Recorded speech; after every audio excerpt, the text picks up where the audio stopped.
What's up mga kabayan, JD nga pala, naka-super sale ngayon ang Marindagit Gabay Medallion version 2. Ang original price nito mga kabayan ay 2,499. Ngayon makukuha nyo siya sa halagang 999 pesos. 1,500 ang discount hanggat meron tayong stocks. Total of 100 pieces lang yung stocks namin nito mga kabayan. Sa ngayon, in-announce ko siya kagabi, meron pang natira na almost 40 pieces. Ang Marindagit Gabay Medallion version 2 ay pampaswerte at gabay sa career, health, love life, and finance. Yung kalabaw naman, yung simbolo ng kalabaw kung familiar kayo kay Haring Balaw, nagbibigay ito ng karagdagang lakas sa pangangatawan, karagdagang resistensya at kasipagan. Kung interesado kang makuha to na discounted price ng 1,500 pesos, i-visit lang ang TikTok shop ng Lika Merchandise or i-click yung link na nasa comment section. Habol na kayo mga kabayan, super sale yan. Ang kwentong ito ay hangong sa totoong buhay. Mula ito sa isa nating kabayan na itago na lang natin sa pangalang Rafael. Walang eksaktong taon, probinsya ng Mindoro. Balita ko, malaki daw yung deposito ng ginto sa bagong minahan pare ah. Sa tingin mo, nakatsamban na naman ba tayo? Wika ni Dario. Ayoko magpakasigurado. Kilala mo ang amo natin. Nung nakaraan nga sa Negros, diba? Malaki din yun. Pero halos hindi pa umabot ng 5% yung pinapamahagi niya sa mga kasama natin. Mabuti na lang malapit tayo sa kanya. Kung hindi, baka nagutom na ang pamilya natin. Oo nga eh. Hindi ba nakukonsensya ang taong yun? Alam mo Dario, ang mga taong nakaiga sa pera, walang pake mga yan kahit sa kalam ng sikmura ng iba. Pasalamat ka na lang. Nabibigyan ka ng swerte kahit papano. Pag-uusap ng magkaibigang Dario at Rafael. Parehong nagtatrabaho sa isang malaking kumpanya ng pagmimina. Pagmamay-ari ito ng isang mayamang negosyante. Tapos ng kursong arkeolohiya. Ngunit pinili magtrabaho bilang mananaliksik sa minahan. Dulot ito ng kahirapan. Mula sa pamilya na magsasaka itong si Rafael na ang tanging ikinabubuhay, pagtatanim ng sibuyas. Sapat lang ang kita upang makaraos sila ng buong panahon bago mag-anihan. Minsan ay nakakapangutang pa ang ama dahil sa gastusin sa pag-aaral ng binata. Gayunpaman, iginapang nito si Rafael hanggang sa makapagtapos. At bilang pagpapasalamat sa mga magulang, nang makapagtapos sa pag-aaral, tinanggap nito ang alok ng isang kumpanya na nakabatay sa kanilang probinsya. Sa loob ng 2 taon, nagawa nitong maipagawa ang kanilang tahanan, nabilihan ng kagamitan sa pagsasaka ang ama, at para sa dagdag kita, pinundaran ni Rafael ng maliit na tindahan ang ina. Nadestino sa iba't ibang bahagi ng bansa ang binata, kasama ng kanyang amo na itago na lang natin sa pangalang Lorenzo. Hanggang sa makabalik sa sariling probinsya dahil sa isang malaking proyekto. Nakabili ng lupain ng kanyang amo sa probinsya ng Mindoro. Sa tulong ni Rafael, nalaman nilang may malaking deposito ng mamahaling metal at ginto sa lugar. Kaya naman sumugal ito. Binili ang lupain sa mataas na halaga. Maging ang permiso sa pagmimina, ginawa nila ng paraan. Sinuhulan ang kinauukulan upang magkaroon ng legal na papeles kahit sa ilegal na pamamaraan. Kailangan ng masiyasat ng mabuti ang lugar kung saan tayo magsisimula. Rafael, handa na ba ang grupo mo? Kaming 2 lang ni Dario ang lalakad mo. Ayoko may kasamang iba. Alam mo naman yan, boss, diba? O na, ikaw na ang bahala. Mahalaga lang na malaman natin kung saan tayo magsisimula. Ibinigay ni Lorenzo ang mapa ng lupa. Kagad nang umalis sina Dario. Parang gusto ko nang bumalik ah. Napakatarik naman pala ng daan papunta sa lugar. Kung alam ko lang na ganito yung dadaanan, hindi na sana ako sumama. Wala ka di magagawa, kaysa naman hindi ka pasweldoy ni boss. Ay naku kung sabagay. Pero sigurado ka ba? May deposito ng ginto doon sa itaas? Tama ka Dario. At hindi lang sa itaas, kung hindi sa buong lupain. Halika na. Hanapin natin ang kuwebang ito. Posibleng may pasukan para makapunta sa aktual na deposito. Napalunok ng laway si Dario dahil mahigit 50 ektarya ang lupaing iyon na sumasakop sa isang buong bundok at sa maliit na pamayanan ng mga katutubong mangyan. Hindi naman kaya tayo magkaroon ng problema sa mga katutubong nakatira sa bahaging to? Tanong ni Dario habang nakaturo sa mapa. Nang mga sandaling iyon, nakatayo sila sa pinakamataas na bahagi. Tanaw mula sa lugar na iyon ang kabuuan ng nasasakupang lupain. Tinignan ni Rafael ang marka sa mapa. Hinanap ito sa paligid. Hindi na halos makita ang tanawin dahil sa kapal ng ulap na bumabalot sa bandang ibaba. Ngunit mabilis na natukoy ni Rafael ang kinaroroonan ng maliit na pamayanan sa pamamagitan ng kanyang kompas. Yan ang aalamin natin. Halika, punta natin ang nayon.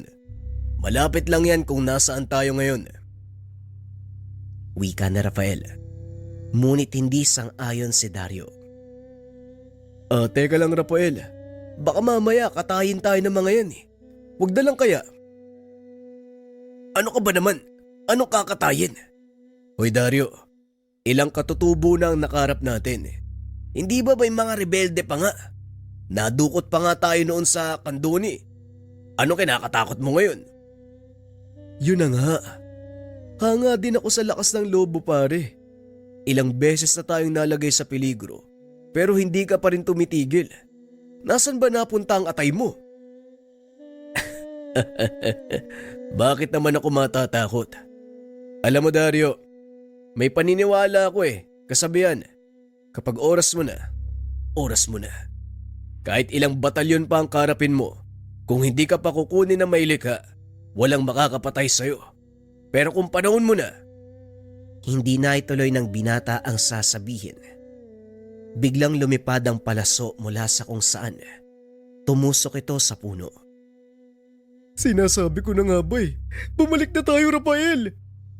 Huwag kang maingay. Manatili ka lang sa kinakatayuan mo. Huwag kang gagawa ng kahit anong ikakagalit nila. Nababaliw ka na ba? Naglalakad na nga lang tayo papasok sa kanilang lugar. Tapos may lumipad pa na ganyan. Paano kaya kung… Hanggang dyan lang kayo. Subukan niyong gumalaw. Ang ikalawang palaso, tatama sa ulo niyo. Inikot na Rafael ang tingin sa paligid. Hinanap ang kinaroroonan ng pumana. Nakita niya ito na nakatago sa makapal na dayami. Ngunit hindi nagpahalata ang binata na nakita niya ito. Inikot pa ang tingin sa paligid para siguraduhin na wala itong kasama. Nang matiyak na walang ibang tao sa lugar, itinaas ni Rafael ang kamay. Sinabihan si Goryo na sumunod sa ginagawa niya. Itaas mo lang ang kamay mo. Huwag kang gagalaw. Ako nang bahala. Lagi mo naman sinasabi yan Pero wala pa din, napapahamak pa din tayo Nanginginig sa takot si Dario. Halos maihina sa salawal. Ngunit para kay Rafael, karaniwang sitwasyon ang nangyayari. Makailang beses nang nalagay sa panganib ang buhay ng binata dahil sa kanyang trabaho. Kaso nga lang palagi itong nakakalusot. Maya-maya pa, lumabas ang taong pumana sa kanila. Nakita ni Rafael, isa itong binatang katutubo. Matipuno ang katawan na ang tanging suot ay pantalon. Wala itong damit pang itaas, kaya nakikita ng binata ang mga pilat sa katawan nito. Nagpapatunay na hindi basta-basta ang binatang iyon. Anong ginagawa niyo sa lugar na to? Mga rebelde ba kayo? Nasaan na mga kasama niyo? Hindi kami mga… Hindi ikaw ang tinatanong ko. Tumahimik ka lang dyan. Mga maangaso siguro kayo. Nasaan na mga baril niyo? Wala kaming baril at hindi... Alam mo kanina ka pa, kapag hindi ko sinabing sumagot ka, huwag kang magsasalita kung ayaw mong gilitan kita ng liig. Tumangulang si Rafael bilang tugon. Kinapaan sila ng binata. At nang mapagtanto na walang dalang sandata ang dalawa, ibinaba nito ang sandata. Anong kailangan nyo? Bakit kayo nandito? Sagot! Ay salamat. Isa akong sentipiko. Nandito kami para suriin ang paligid. Ano ang kailangan nyo sariin? Tinitignan namin kung may makikita ba kaming bakas ng kasaysayan dito. Mula kami sa isang malaking kumpanya na nagmimina. Kailangan kong malaman kung may mga tipak ng kasaysayan ng ating bansa bago namin ituloy ang operasyon. Mga minero. Kayo siguro yung sinasabi ng mga tao sa patag. Pagmamay-ari namin ang kabundukan. Dito namulat ang aming tribo. Kaya umalis na kayo dahil wala kayo mapapala. Magagalit lang sa inyo yung mga espiritong naninirahan sa kuwebang yan. Napatingin si Rafael sa itinuro ng binatang katutubo. Nakita nito ang kuweba sa mapa. Ibig sabihin, talagang may naninirahan sa lugar na yan. Pwede bang ipaliwanag mo sa akin ang kasaysayan ng bundok na ito? Sinakyan ng binata ang sinasabi ng katutubo para makuha ang loob nito. Nakagad namang pumayag. Hindi ako nakakaalam ng buong kasaysayan, kundi si Apo Elias. Kung gusto nyong marinig ang kwento, sumama kayo sa akin. Pero kailangan kong Italia mga kamay nyo. Italia mga kamay. Rafael, ano ba tong pinasok natin? Kumalma ka. Ako nang bahala, sumakay ka na lang. Kung gusto mong makaligtas tayo dito. Huminga ng malalim si Dario at napailing. Ay naku, parang nagsisisi talaga ako. Dapat hindi na ako sumama eh. Magtiwala ka lang. Para ka namang bago ng bago. Habang nag-uusap ang dalawa, itinatali naman ng binata ang kamay ng mga ito gamit ang baging ng nito. Matapos ay hinila ang dalawa papunta sa direksyon ng nayon. Ilang minuto lang ang nakalipas. Narating nila ang maliit na pamayanan. May mga kabataang naglalaro at ilang nakakatandang nag-uumpukan. Nag-uusap sila. Habang ang kababaihan naglilinis ng palay na binabayo at ang mga kalalakian nagkakatay ng kanilang mga nahuling hayop. Ma'am, sino yung mga kasama mo? Wika ng isa sa mga katutubo. Mga sentipiko daw sila. Pinadala ng isang kumpanya na nagmimina. Ano naman ang kailangan ng mga taong yan? Alam mo na yon. Pero gusto daw nilang makausap si Apo Elias. Nagpapahinga ang apo. Hindi siya maaaring istorbohin. Sabihan mo mga kasama mo mag-intay. At pwede bang kalagan mo sila? Baka isipin ng mga yan nakakatayin natin sila dito. Masama na nga ang trato sa atin ng patag. Huwag mo nang palalain. Sinisiguro ko lang na wala silang gagawin sa akin habang papunta kami dito. Hindi ko sila kilala. Mamaya bigla na lang akong hampasin eh. Sige na, kalagan mo na ang mga yan. Dalin mo dun sa kubong yun oh. Bigyan ng makakain at maiinom. Opo Manong Rene, pasensya na ho kayo. Dinala ni Nomar ang dalawa sa kubong itinuro ng isang katutubo. Hinainan ng makakain. O diba? Hindi naman sila ganong kasama eh. Mukhang masarap ang kamoting kahoy na to ah. Wika ni Rafael. Sabay dampot ng isang perasong kamote. Nang makagat ito, nagkunwaring nalasa ng binata para asarin si Dario. Rafael! Tinamaan ng lintik! Sinasabi ko na nga ba eh, gumising ka! Napaka-nervyoso mo talaga. Biro lang. Kumain ka na. Walang laso ng kamote, ang sarap-sarap nga eh. Itong... Talagang baliw ka. Ulitin mo pa yan. tutuluyan na kita. Habang kumakain ang dalawa, kinakausap naman na mga kasama ang binatang nagdala sa kanila. Panay ang lingon nito kay Rafael habang may kung anong tinuturo sa paligid. Maya-maya ay lumapit sa kanila si Nomar. Nomar ang pangalan mo, hindi ba? Pwede bang malaman kung ano ang pinag-uusapan niyo?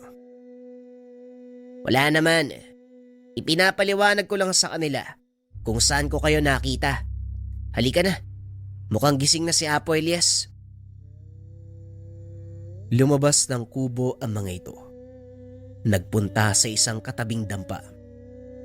Doon ay nakita nila ang isang matandang katutubo na halos sumasayad na sa lupa ang balbas at puting buhok. Anong kailangan ng mga tagapatag sa aming kabundukan? Naparito po kami para siyasatin ang paligid. Kung meron kaming tatamaang mga pamayanan at mga lugar na maaaring magtala ng kasaysayan ng bansa. Kasaysayan ng bansa. Ang dinig ko kay Nomar, nagtatrabaho kayo sa isang malaking kumpanya ng minahan. Hindi kaya dahil sa ginto kung bakit kayo nandito? Yun po ang trabaho namin. Pero bago kami maghukay, sinisiguro muna ng aming amo na wala kaming matatamaang mga tao o lugar na mahalaga sa kanilang kultura. Ang buong kabundukang ito, aming tahanan, at sa paligid, may mga makasaysayang lugar, gaya ng libingan ng aming mga ninuno at kuweba kung saan naglalagi ang bantay ng kagubatan, kaya hindi nyo ito maaaring galawin. Yan po ang gusto kong malaman, Tatang. Maaari po ba kaming magpunta sa kuwebang sinasabi nyo? Dumaan po kami doon kanina, pero mas inuna namin ang puntahan kayo para humingi ng permiso. Gaya nga ng sinabi nyo, kayo pa rin ang naunang naninirahan sa lugar. Pasensya na, pero hindi ko maaaring pahintulutan ng kahilingan mo, binata. Kapahamakan ang hanap mo. Umalis na kayo, nang sa ganun walang kaguluhang mangyari. Tugon ng matanda. Nanlumo si Rafael sa sinabi nito. Kahit gaano pa kalakas ang pagdanais niyang puntahan ang sinasabing kuweba, wala siyang magagawa dahil sa mga oras na yon. Bantay sarado ng mga katutubong mangyan ng lugar. Walang nagawa ang dalawa kung hindi bumalik sa kapatagan at sabihin sa amo ang nangyari. Ano ba naman kayo? Nabili natin ang lupain ito. Walang magagawa mga katutubo kung papaalisin natin sila. Sa ayaw at sa gusto ng mga yan, magsisimula ang operasyon. Magkakagulo kung itutuloy mo ang pagbimina, lalo na sa bahaging ito ng kabundukan. Protektado nila ang lugar na yan. Libingan ng mga ninuno nila ang kuwebang pasukan papunta sa aktwal na deposito. Nakasaad din sa kontrata na hindi tayo maaaring gumalaw ng anumang may kaugnayan sa kasaysayan. Pera lang ang katapat niyan, Rafael. Marami ako noon, kaya kumilos na kayo. Sa susunod na araw, sisimulan natin ang paglilinis ng daanan. Napailing na lang si Rafael. Wala itong magawa kung hindi ang sumunod sa utos ng amo. Nang sumunod na araw, nagdatingan ang malalaking truck at kagamitan sa paghukay. Sinimulan ang pagtibag sa kabundukan upang makagawa ng daanan para sa mga sasakyang maghahakot ng hinukay na bato at lupa. Dadalhin nito pababa ng bayan. Nang mga oras na yun, nakaupo si Rafael sa kanyang sasakyan. May napadaang matanda. Dali-dali itong bumaba para pigilan sa pagtuloy dahil delikado ang daan. Tatang, saan po kayo pupunta? Wala na pong daan dyan, delikado. Baka gumuho yung lupa, matabunan kayo. Sino nagsabi? Kayo? Bata pa lang ako. Dumadaan na ako sa lugar na ito. Paakyat at pababa ng kabundukan. Dito na ako tumanda, kaya wag mo kong sabihan na mali ang daan ko. Hindi naman po sa ganun, Tatang. Ang sinasabi ko lang, sarado na po ang lugar na ito. Kailangan nyo maghanap ng ibang madadaanan. Delikado po kasi. Delikado. Hindi ba mas mapanganib ang ginagawa niyong paghukay? Nananahimik ang kabundukang ito. Ginagambala niyo ang mga nakatira. Wala naman pong bahay sa bahaging ito, Manong eh. Kayo lang po ang taong nakita kong dumadaan ngayon. Teka, saan po ba banda yung bahay nyo nang maiatid ko na kayo? Nakikita mo ba ang kwebang yon? Doon ako nakatira. Ngayon sabihin mo sa akin, meron bang ibang daanan papunta doon?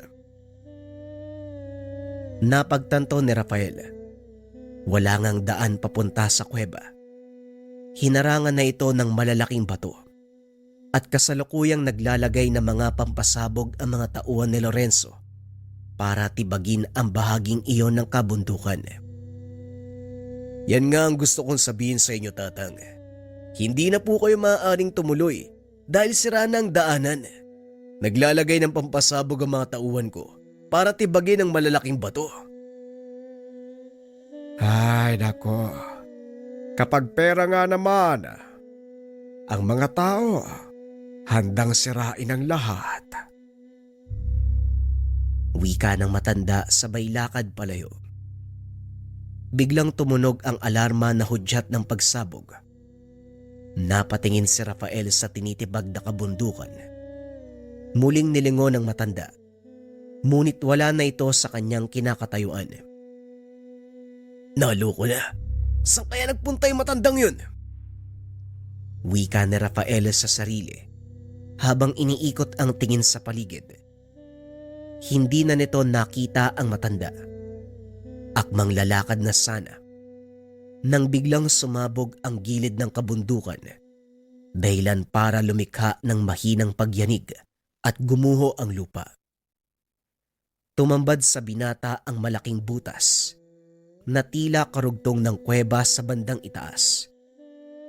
Nawala na sa isip ni Rafael ang matanda. Dali-dali itong bumaba ng bayan para ibalita kay Lorenzo ang kanilang natuklasan. Magaling. Tama lang ang iniisip ko. Sabihan mo mga taong linisin na ang paligid. Gumawa ng daan papasok. Sisimulan na natin ang pagmimina. Hinanda ng mga tauhan ang kagamitan sa paghukay. Maging ang ilang ilaw ay kasama na rin. Hapon na ng mga sandaling iyon, kaya medyo madilim sa paligid. Gamit ang mga generator, pinailawan nila ang lugar. Tuloy-tuloy ang paghukay hanggang sa makagawa ang mga ito ng malawak na daanan papasok sa loob ng kuweba. Naroon si Lorenzo ng mga oras na yun. Hindi mabura ang ngiti nito sa muka nang makita ang ilang palatandaan ng ginto mula sa mga perasong natibag sa bundok. Hindi masasayang ang pagod at pera ko sa lugar na ito, Rafael. Yan ang siguradong mangyayari. Sabihan ng mga tao, magpahinga na muna. Bukas natin itutuloy ang paghukay. Siguraduhin walang makakapasok sa lugar. Mas maganda siguro, manatili kayo ni Dario dito. Nang sa ganon may magbabantay sa mga tauhan natin. Mahirap na, baka malusutan tayo. Ako na ang bahala. Kukuha lang ako ng mga kailangan sa bayan at babalik din kagad. Ipapaiwan ko na lang muna si Dario upang tignan ang mga nagtatrabaho. Tugon ni Rafael. Sumabay ito sa amo pababa ng kabundukan. Nang makarating sa kapatagan, kinuha lang nito ang ilang kagamitan, bumalik na rin sa minahan. Habang nasa daan, tumirik ang sinasakyan ng binata. Ano ba naman yan? Bakit ngayon ka pa talaga nagloko? Wala pa namang tao dito. Ang layo ko pa sa bayan, no? Wika ni Rafael habang tinitignan ang makina ng sasakyan. Halos mapatalon sa gulat si Rafael nang biglang may nagsalita sa kanyang tabi. Oh, mukhang may sira ang sasakyan mo. Anak ng tatang naman, bakit bigla ka nalang sumusulpot? Pasensya ka na kung nagulat kita. Napadaan ako eh. Nakita kitang huminto. Nagtaka si Rafael. Wala itong napansin na naglalakad sa gilid ng kalsada bago pa tumirik ang sasakyan. Saan po kayo nang galing, tatang? Wala naman akong nakitang tao kanina. Tumawa ang matanda. Tinapik siya sa balikat. Biglang nakaramdam ng pagbigat ng katawan ng binata hanggang sa nawalan ito ng malay.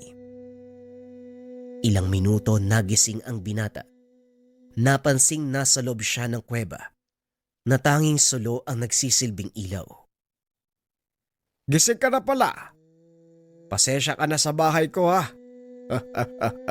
Eto, higupin mo muna ng may masbasang ka.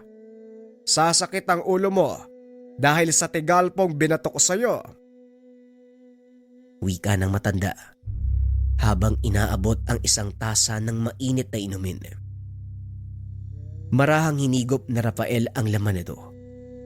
Biglang nakaramdam ng unti-unting paglakas ang katawan. Nasaan po ako, Manong? At saka paano po ako nakarating dito? Kusa kang pumunta dito bata. Hindi mo ba naaalala?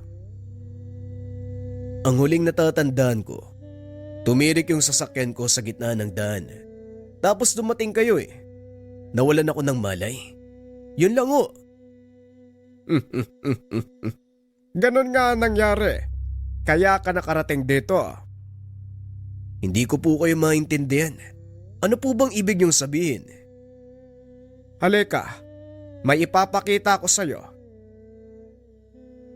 Naglakad ang matanda papunta sa bukana ng kuweba. Itinuro kay Rafael ang lugar kung saan sila magmimina. Nanlaki ang mga mata ng binata nang makita ang sariling katawan na nakahandusay sa lupa habang pinapaligiran ng mga tauhan. Anong ginagawa ko dito? Bakit naroon ang katawan ko? Leche, ang gulo. Maupo ka. Subukan mong huminahon para maunawaan mo ang mga sasabihin ko. Wika ng matanda. Huminga ng malalim si Rafael at naupo sa isang bato. Tumabi sa kanya ang matanda.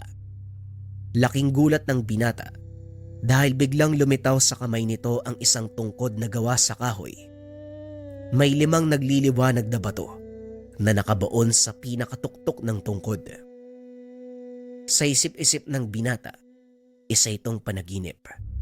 Kaya naman pilit niyang kinukurot ang sarili upang magising sa panaginip na iyon. Itigil mo yung ginagawa mo. Ang sabi ko huminahon ka. Hayaan mong ipaliwanag ko sa iyo ang lahat. Ang lugar na ito ay sagrado. Sanktuaryo ng mga kaluluwang namayapa. At ako si Kong, ang tagapangalaga ng buong kabundukan. Kalokohan ba to, Manong? Gusto ko na makabalik. Wala akong panahon para sa mga ganitong bagay. Wala ka bang panahon? O natatakot ka lang? Biglang natahimik ang binata dahil alam niyang totoo ang sinasabi ng matanda. Sinasabi ko na nga ba, takot ka lang sa mga nangyayari dahil unang beses ito para sa'yo. Pasensya na, pero kailangan kong gawin ang bagay na ito para matauhan ka sa mali niyong ginagawa. Oo, natatakot ako. Sino ang hindi matatakot na humiwalay ang kaluluwa sa katawan? Diwa mo lang ang pinalabas ko. Ang kaluluwa mo nasa katawan mo eh. Hindi ko yon maaaring manipulahin dahil ang espiritu, isang banal na elemento at hindi hawak ng tungkod na ito ang bagay na yon.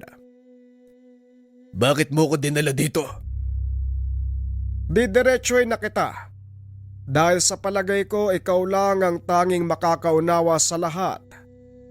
Ang lugar na ito ay sagrado, kanlungan ng mga kaluluwang hindi matahimik dahil sa mga nagdaang karahasan ng pangaalipin at pangaapi.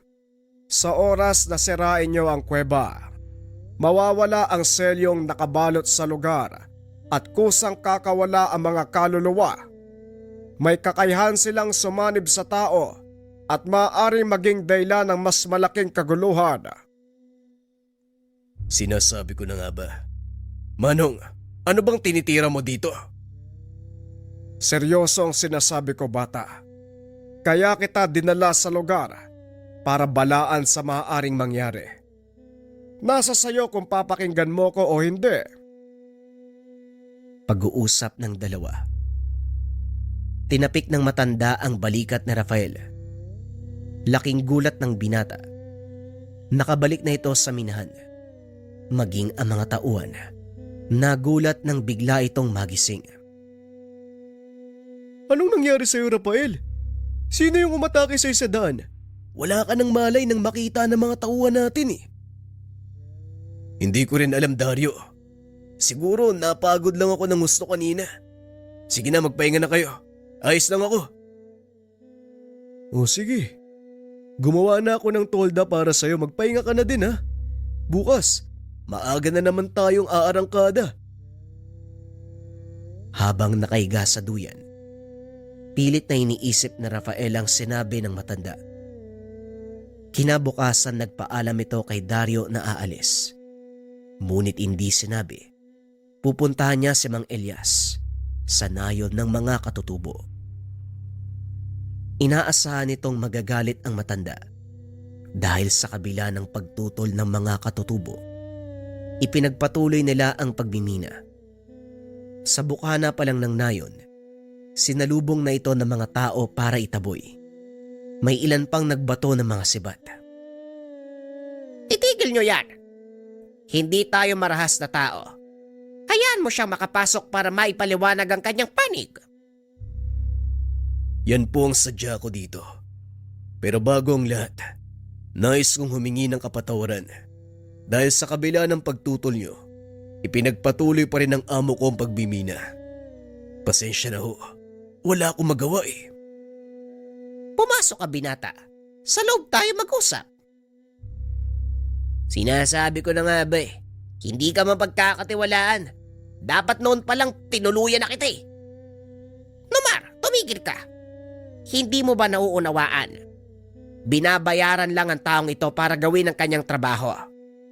Alam kong mahalaga ang sadya mo, kaya sabihin mo sa akin ang gumugulo sa isipan mo.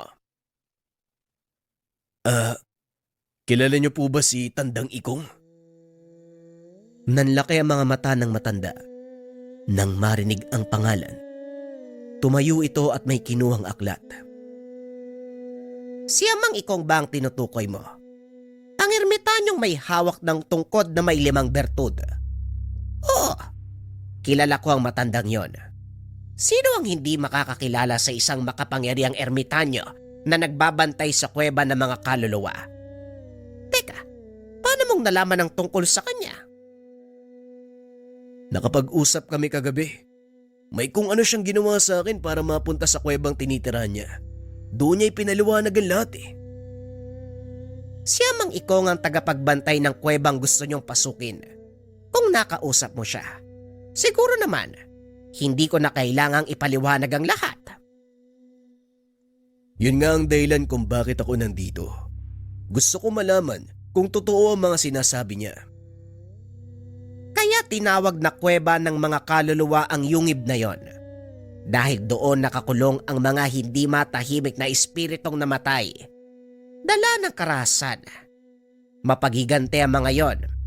Marami nang nasalanta. Kaya ikinulong sila ni Mang Ikong sa kuweba gamit ang kapangyarihan ng kanyang tungkod. May hawak nga siyang tungkod. Pero ilang beses niyang sinabi sa akin na hindi saklaw ng kanyang kapangyarihan ng mga kaluluwa. Hindi saklaw ng tungkod ang mga kaluluwa. Ngunit may kapangyarihan nito na ikulong sila. Nagtataglay ng 5 bertudang tungkod na yon. Bawat isa, sumasagisag sa mga elemento ng mundo. Hangin, tubig, apoy, lupa, at ang panglima, kaluluwa o espiritu. Kahit hawak nito ang bertud ng kaluluwa, hindi pa rin niya maaaring utusan ng mga ito dahil hindi niya pagmamay-ari. Yun pala ang ibig niyang sabihin. Pero bakit ikinulong sa kuweba ang mga kaluluwa? Hindi lang mga kaluluwa ang nakakulong sa lugar na yon, kundi maging si Amang Ikong. Bakit naman siya ikukulong? Mahabang kwento. Pero kung handa kang makinig, isasalaysay ko sa iyo ang buong pangyayari. Maraming taon na nakakaraan. Aatras tayo ng maraming taon. Nang mga panong ito kilala sa bayan bilang mahusay na manggagamot si Amang Ikong. Marami ang humahanga at naniniwala sa kanya dahil karamihan sa mga may sakit na lumalapit ay gumagaling. Mataas ang kaalaman ng matanda pagdating sa lihim na karunungan. Lalo pa itong pinag-ibayo nang tahakin niya ang landas ng pagiging ermitanyo. Ilang taon ding nawala si Ikong. Marami ang mga taong nadismaya. Bigla itong naglaho. Nang magbalik ang manggagamot, isang pasyente ang lumapit sa kanya. Malala ang kalagayan nito. Alam ng matanda na wala na itong pag-asa. Ngunit sinikap ni Ikong na matulungan ang pasyente. Sa kasamaang palad sa kalagitnaan ng panggagamot, binawian ng buhay ang pasyente dahil mataas ang kaalaman. Ginamit nito ang pinagbabawal na karunungan. Yon ay ang pagbuhay ng mga namatay. Gamit ang 5 bertud, tinawag ang pagbabalik ng kaluluwa ng pasyente sa pilitang pinasanib sa sariling katawan. Nagawa niyang buhayin ang pasyente, kaso nga lang iba ang epekto. Ilang araw ang nakalipas, bumalik sa kanya ang mga kaanak kasama ang pasyente. Nagulat ang matanda. Punong-puno ng putik ang bunganga ng pasyente na itago na lang natin sa pangalang Carlos. Anong nangyari sa kanya? Bakit ganyan ang itsura ng iyong asawa? Yan ang gusto kong itanong sa inyo, Tandang Ikong. Anong ginawa mo sa asawa ko? Bakit siya kumakain ng lupa? Galit na galit ang asawa ni Carlos. Ayon dito, 1 linggo matapos ang gamutan, nagsimulang kumilos ng kakaiba ang asawa. Madalas na nakadapa sa lupa ang Ginoo. Tila naghukay. Isang araw nga, natagpuan nila na kumakain ito ng putik. Ito ang kabayaran ng muli kong pagbuhay sa kanya. Nagawa kong ikulong ang kaluluwa sa katawang lupa ng asawa mo. Ngunit sadyang tinatawag na ng kamatayan ng kanyang katawan. Binalaan ko kayo bago pa ako magsimulang manggamot na maaaring may mangyaring hindi maganda. Tumulong lang ako. Sinunod ko kung ano ang nais mong mangyari. Kaya wag mo kong sisihin. Nagtiwala ako sa iyo, Tatang Ikong. Pero nung ginawa mo, naging halimaw yung asawa ko. Hindi halimaw ang asawa mo, Melba. Kailangan mo na siyang pakawalan dahil nais na ng katawang lupa niya ang magpahinga. Hindi ako papayag. Ayoko mamatay ang asawa ko. Kung may isang bagay tayong hindi pwedeng pigilan, yun ay kamatayan. Patawad, Melba, pero wala na ako magagawa. Dahil sa kaganapan, unti-unting nawala ang kumpiyansa ng tao kay Ikong. Hanggang sa ipinagtabuyan nito palabas ng sariling baryo. Muling nawala ang matanda. Ngunit lingid sa kalaman ng mga tao, nasa kabundukan lang ito. Patuloy silang binabantayan, palihim na tumutulong sa mga nangangailangan. Dumating ang isang malaking sakuna. Sumiklab ang digmaan laban sa mga nananakop na dayuhan. Marami ang namatay. At matapos ang mahabang panahon, nagmistulang sementeryo ang dating masiglang baryo. Nagawang makaligtas ni Ikong mula sa kaguluhan, ngunit nasawi ang lahat ng mga kababaryo. Sinisisi nito ang sarili dahil ng mga panahon na kailangan siya ng mga tao, wala ang matanda. Habang tumatagal, lalong lumalala ang sitwasyon. Naging kanlungan ng mga mapagiganting kaluluwa ang baryo. Walang sino man ang nakakapasok at nakakalabas ng buhay. Marami ang napapahamak sa tuwing magdadaan sa baryong iyon. Kaya bilang pagtubos sa sariling kasalanan, muling ginamit ni Ikong ang kapangyarihan ng 5 bertud upang ikulong sa isang yungib ang daang-daang kaluluwa at upang masigurado ang kaligtasan ng lahat. Sinumpa ng matanda ang kanyang sarili na hindi mamamatay hanggat hindi napapatawid sa kabilang buhay ang mga nakulong na espiritu. Balik tayo sa kasalukuyan. Mapait pala ang pinagdaanan ni Amang Ikong. Hindi ko siya masisisi kung bakit gano'n na lang ang pagtutol niya sa ginagawa namin. Tama ka. Masakit ang nangyari kay Ikong. Bagay na nauunawaan naming mga katutubo. Kaya pilit naming inaalagaan ang lugar na ito bilang pagtanaw ng utang na loob sa kabayanihan ng ermitanyong yon. Pag-uusap ng dalawa. Dito na naunawaan ni Rafael ang lahat. Matapos ang pakikipag-usap kay Mang Elias, bumalik ito sa bayan upang kausapin ang amo. Ipatigil mo ang pagmimina sa kabundukan, Lorenzo. Masyadong delikado. Maaaring gumuho ang bundok at matabunan ng bayan. Nasimulan na natin, Rafael. Ngayon ka pa hihinto. Tignan mo ang bulto ng mga batong may ginto. Mamahaling bato. Tone-tonelada ang nakuha natin. Milyon ang halaga niyan. Bilyon pa ang nakaimbak sa loob. Hindi pa tayo nangangalahati. Kaya wag mo kong artehan na parang may malasakit ka sa kalikasan. Alam kong ugali mo, Rafael. Pera lang ang dahilan kung bakit ka nandito. Mali ka, Lorenzo. Hindi lang pera ang dahilan. Kung hindi propesyon, ito ang pangarap ko. Pero hindi sa ganitong paraan ko gustong tuparin. Hindi lang isang tao ang maaapakan natin at mapapahamak.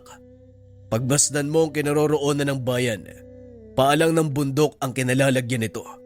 Sa oras na bumuhos ang malakas na ulan, guguho ang bahaging nakarap sa atin at siguradong sa bayan babagsak.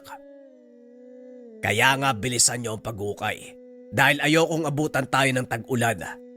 Ayokong akong sisihin sa pagkamatay na maraming tao. Kahit kailan talaga, wala kang puso, Lorenzo. Kayamanan lang ang pinahahalagahan mo. Pera lang ang importante sa'yo. Ipokrito ka, Rafael. Sabihin mo yan sa mga taong hindi ka kilala. Dahil ako, alam na alam ko ang bituka mo. Wala kang pinagkaiba sa akin. Aminin ko totoo ang sinabi mo. Minsan ko hinangad na yumaman, pero hindi sa ganitong paraan. Pasensya na, Lorenzo. Ngunit labas ako sa anumang gulong pinapasok mo. Damay ka na, Rafael. Baka nakalimutan mo. Ikaw ang nag-aproba ng pagbimina. Nakapirma ka sa mga dokumento. At sisiguraduhin ko na ikaw ang madidiin kung sakaling magkaroon ng aberya. Dahil sa sinabi ni Lorenzo, hindi napigilan ni Dario ang sarili. Sinuntok niya ito at nagulat si Rafael dahil naroon pala ang kaibigan. Talagang walang yakang tao ka, no? Ilang pamilya at baryo na ang nasa lanta sa kasakiman mo. Alam mo ba ang bagay na yon? Siyempre hindi. Wala ka namang pakialam eh. Noon ayoko maniwala sa mga naririnig ko. Pero ngayon naiintindihan ko na kung bakit galit na galit sa'yo mga tao dito sa lugar namin. Ikaw ang dahilan ng pagkamatay ng maraming tao dahil sa pagkalason. Anong sinasabi mo? Anong pagkalason? Humahalo sa tubig inumin ang kemikal na ginagamit mo sa pagmimina.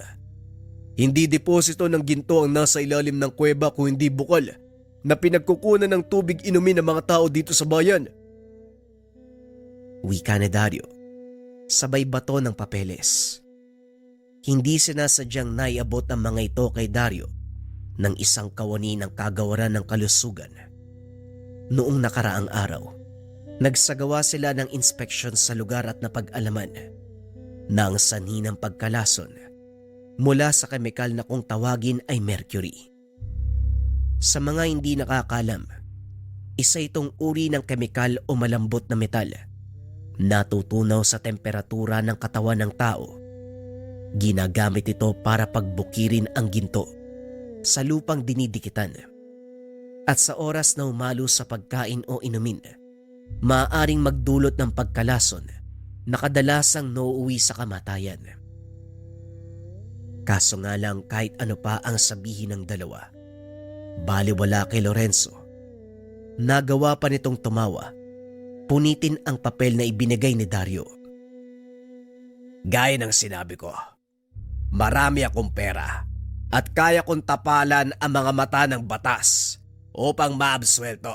Kayo, anong magagawa niyo? Tignan natin kung magagamit mo ang pera mo pagdating ng panahon. Tayo na, Dario. Wala na tayong papel dito. Tandaan mo, Rafael, kahit saan ka magpunta, damay ka na sa gulong ito. Matapos ang pag-uusap, dali-daling bumalik si Rafael sa nayon ng mga katutubo. Sinabi ang kaganapan. Walang kaluluwa ang amo niyo. Siguradong isusumpa siya ng mga espiritu sa kagubatan. Gusto ko pong humingi ng tawad sa inyo, Manong Elias. Dahil sa kabila ng pagtutol nyo, hinayaan kong ipagpatuloy ang pagmimina. Wala kang dapat ihingi ng tawad. Nabulagan ka sa maling paniniwala. Naging bunga lang ito ng maling desisyon. Ang kailangan nating gawin, ang maagapan ng paparating na sakuna. Kailangan kong makausap si Amang Ikong. Magbabaka sakali ako may magagawa siya. Sino si Amang Ikong? Basta magtiwala ka lang. Maiwan ka dito. Tulungan mo si Namang Elias sa kung ano man ang mga gagawin. Dali-daling umalis ang binata, papunta doon sa yungib kung nasaan si Amang Ikong. Nakita niya ang matanda na nakatayo sa bunganga ng kuweba habang pinagmamasdan ang mga makinaryang patuloy sa operasyon sa paghakot ng natibag na lupa. Napakasakit sa tenga ng ingay ng ginigiling na bato. Kailan ba titigil ang pagmimina? Hindi po hihinto si Lorenzo hanggat hindi siya napapatikim ng matinding leksyon. Patawad po kung hindi ako nakinig sa inyo. Ngayon napagtanto ko kung ano ang aking pagkakamali. Sa wakas, nagising ka. Ngayon sabihin mo sa akin kung ano ang gusto mong gawin ko. Pigilan po ninyo si Lorenzo bago pa masira ang lahat. Alam ko na meron kang kakayahan na gawin ang bagay na yon. Narinig ko ang kwento nyo. Naniniwala ako. Hulaan ko. Ang matandang pinuno ng mga mangya na nagsabi sa'yo, hindi ba? Opo. Si Mang Elias nga nagsabi sa akin. Matabil talaga yung dila na mag-aaral ko. O siya, kumilos na tayo. Mahaba pa ang araw para sa atin. Matapos ang pag-uusap, bumaba si na Rafael sa minhan. Nakita ni Lorenzo ang binata na kasama si Amang Ikong. Wala itong alam sa kakayahan ng matanda, kaya ininsulto niya ito. Yan ba ang magiging padrino mo? Anong magagawa niyan? Kaya ka bang iligtas ang matanda sa pagkakakulong? Hindi ko tatakasan ang kasalanan ko. Hindi niya ako kayang iligtas sa batas. Pero kaya niyang iligtas ang buong bayan mula sa pagkawasak dahil sa mga gahamang kagaya mo. Ano ba siya, Diyos? Diwata? Nagpapatawa ka. Huwag mong sayangin ang oras ko. Tama nga naman. Hindi mo dapat sayangin ang nalalabing oras mo sa mundong ito. Anong sinasabi mo, tanda? Ang sabi ko, masyado kang mabunganga. Ikinumpas ng matanda ang hawak na tungkod. Nagliparan ang malalaking truck na kargado ng lupa, maging ang malalaking bato. Nagulat si Lorenzo sa nangyari. Nagtakbuhan ang mga tao nang makita ang kaganapan.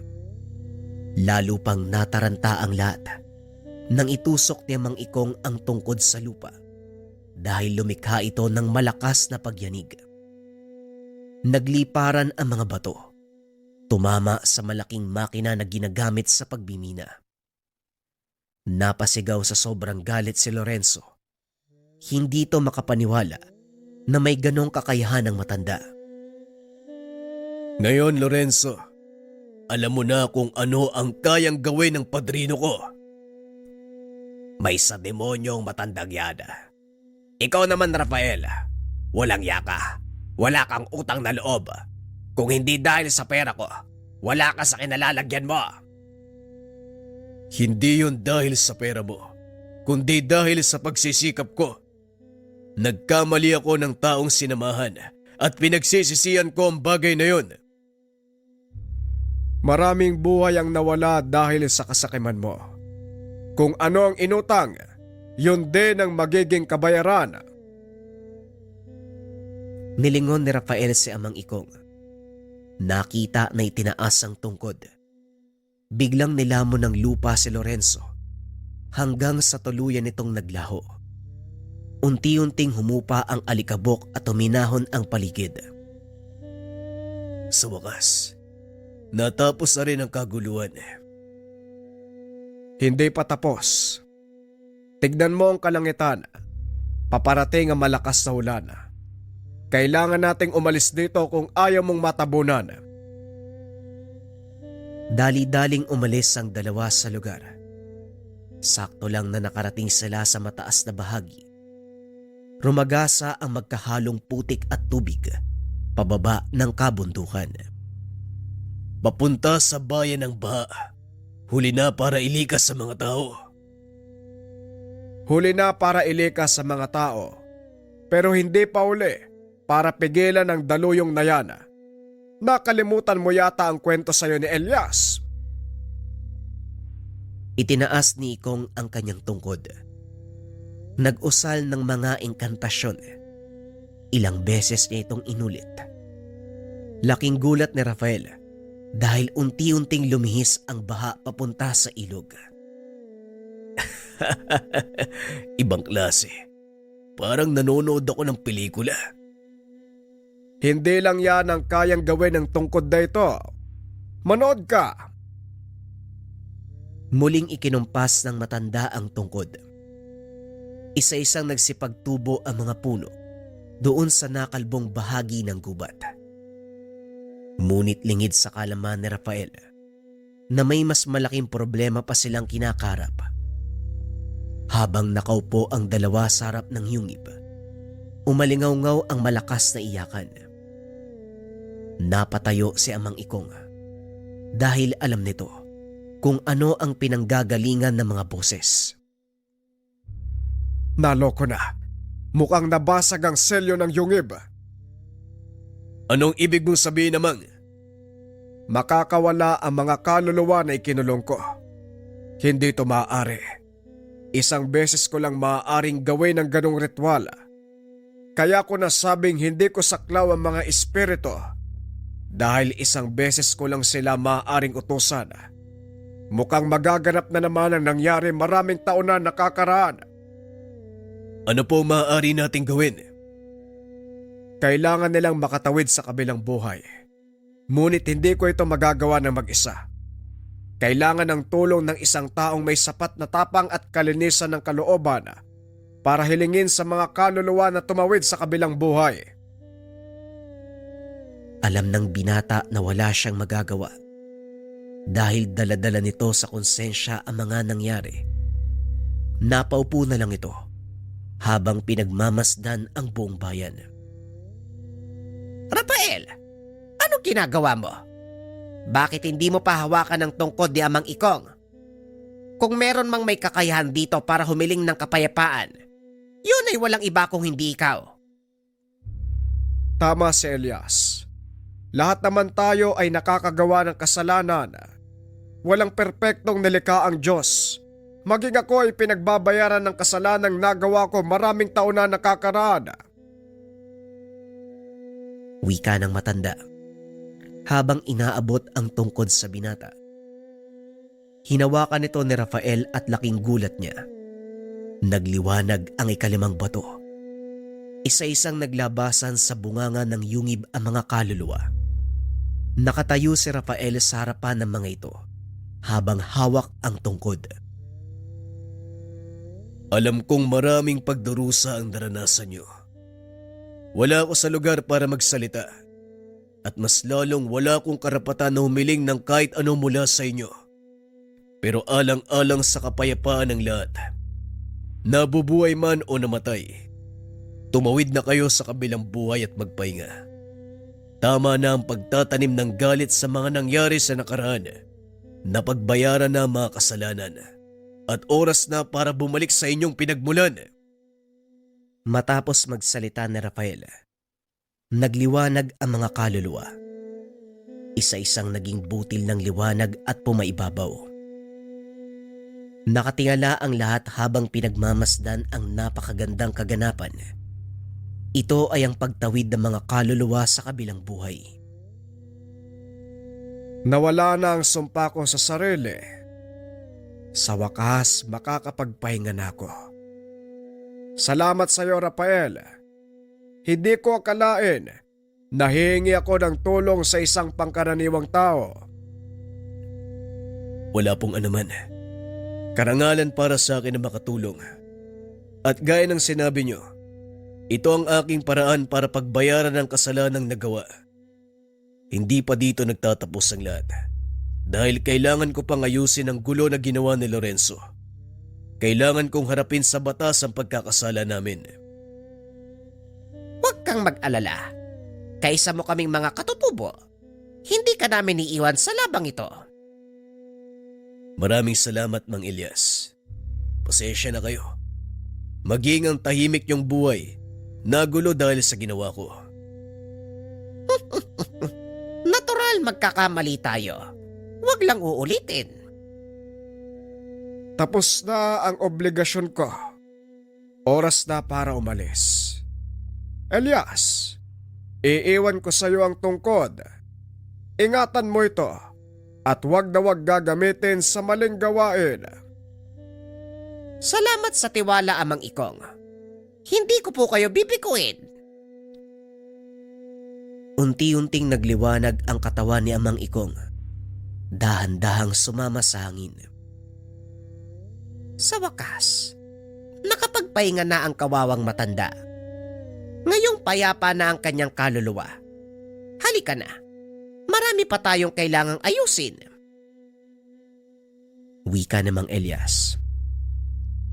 Bago sila tuluyang umalis, itinaas ng matanda ang tungkod. Yumanig ang paligid. Natakpan ang mga hukay na gawa ng pagmimina. Unti-unting tumubo ang mga puno. Nanumbalik sa dati ang anyo ng kagubatan. Hindi makapaniwala si Rafael sa mga nasasaksiyan. Maging si Dario hindi mawari sa sarili kung nananaginip ba o totoo ang nasasaksiyan. Matapos ang kakaibang kaganapan, hinarap ni Rafael ang suliranin ng pamahalaang bayan at sa tulong ng mga katutubong mangyan na tumistigo, napawalang sala si Rafael. Naibalik sa binata ang lisensya bilang arkeologo at nagpatuloy sa kanyang gawain. Ngayong wala ka na sa pagmimina, anong balak mo? Siguro po ay pagpapatuloy ko ang pagsasaliksik. Magsisimula ako sa lugar na ito. Gusto ko matuklasan ko nung meron dito eh. Hindi ako nagkaroon ng pagkakataong malaman kung ano ang nasa loob ng yungib na yan. Pero syempre, sa paintulot mo. Walang problema. Sasamahan ka ni Umar. Siya ang magiging gabay niyo papasok sa yungib. Kabisado ng batang ito ang pasikot-sikot. Maraming salamat, Manong. Ikaw, Dario, anong balak mo? Siguro, sasama na lang sa'yo. Walang malaking pera dito, ha? Hilig ko lang to. Sa palagay mo, hindi pa ba sapat ang mga to?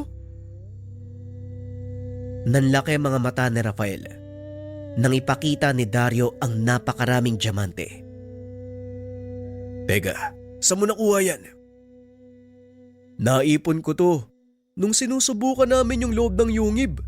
Natuklasan ko dati palang singawan ng bulkan ng lugar eh. 1,000 taon na'y nakakaraan.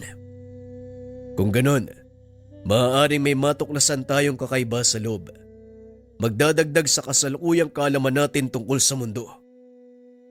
Yan ang gusto ko marinig. Ika nga sa kasabihan, minsan ang pangarap ay hindi nangangailangan ng malaking halaga. Nasa tao ito kung paano niya tutuparin ang mga minimithi.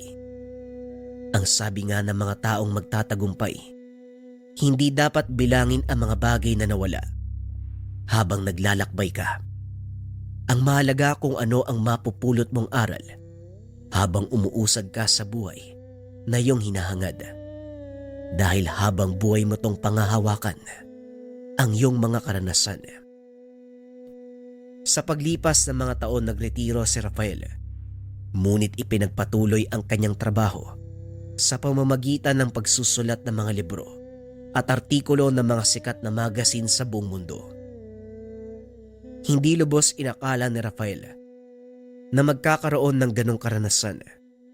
Nagkaroon ng pagkakataong makilala ang mga kakaibang tao at higit sa lahat, namulat sa katotohanan na hindi kayamanan ang pinakamahalagang bagay sa mundo. Sa mga katulad ni Rafael, walang silbi ang ginto at pilak. Ang mas mahalaga sa kanila, ang kasaysayan sa likod ng pagkabuo nito. Isang patunay na hindi lahat ng tao ay nasisilaw sa kayamanan. Napagtanto ito ng binata nang minsan niyang makilala ang isang ermitanyo na nagmamay-ari ng isang tungkod na may kapangyarihan ng 5 bertud.